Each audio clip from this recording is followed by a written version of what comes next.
Yo! Welcome back to Footballer XP, the 97th best football channel on YouTube. Today, we're going to be going over easy steps that you can use if you want to learn how to curve the ball. Now, this could be with free kicks, corners, crosses, whatever you want to use it for. But knowing how to curve the ball is a skill that every player really should know, in my opinion.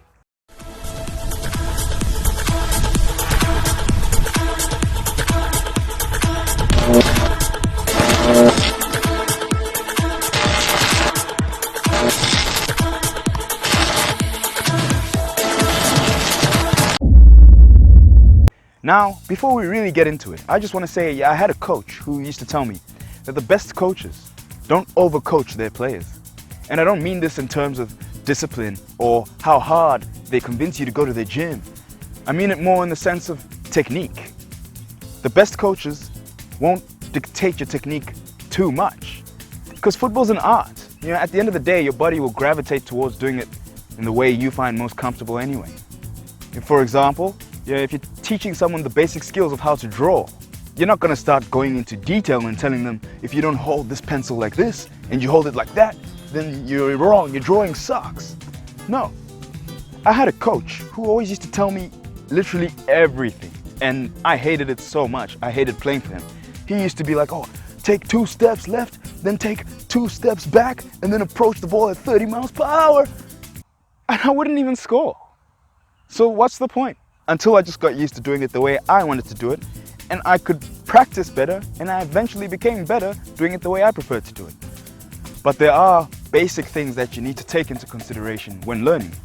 One of the first steps that I use to learn how to curve the ball is I would go find a fence, a wall, anything hard that could have the ball bounce back to me, and I'll just kick the ball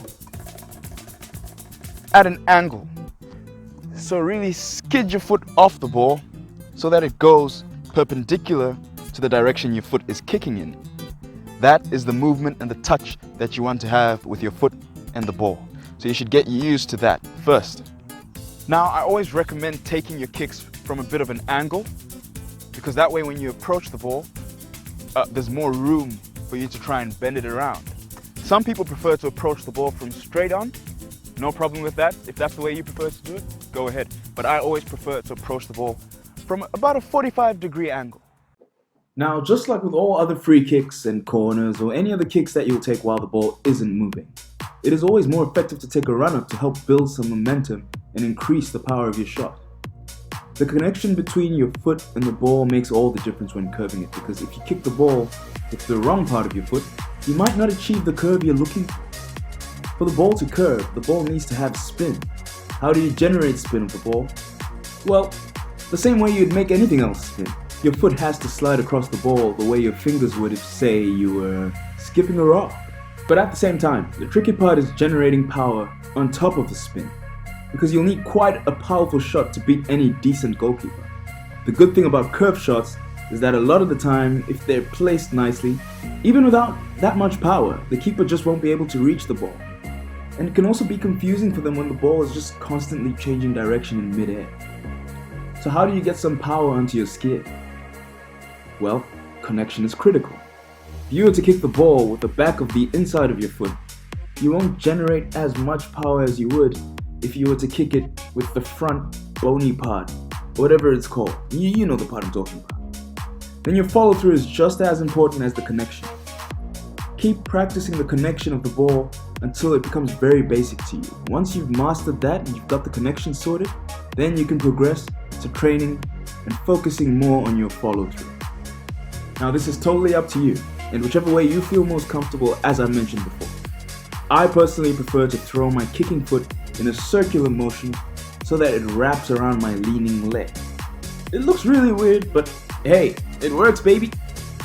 I know many players who take more straightened run-ups and still somehow get the ball to curve. Now, I wouldn't recommend that if you're just starting out.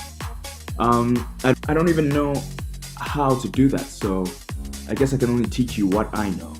But this is a more traditional motion, so feel free to start practicing with my technique first, and if you find it uncomfortable, then your body will eventually gravitate towards what works best for you, if you practice. That's another thing, guys. This skill takes a lot of practice. Do not expect to train for a week and be able to bend the ball like David Beckham. You will be very disappointed. Instead, just keep focusing on getting better every session and forget about other players' capabilities. Focus on you.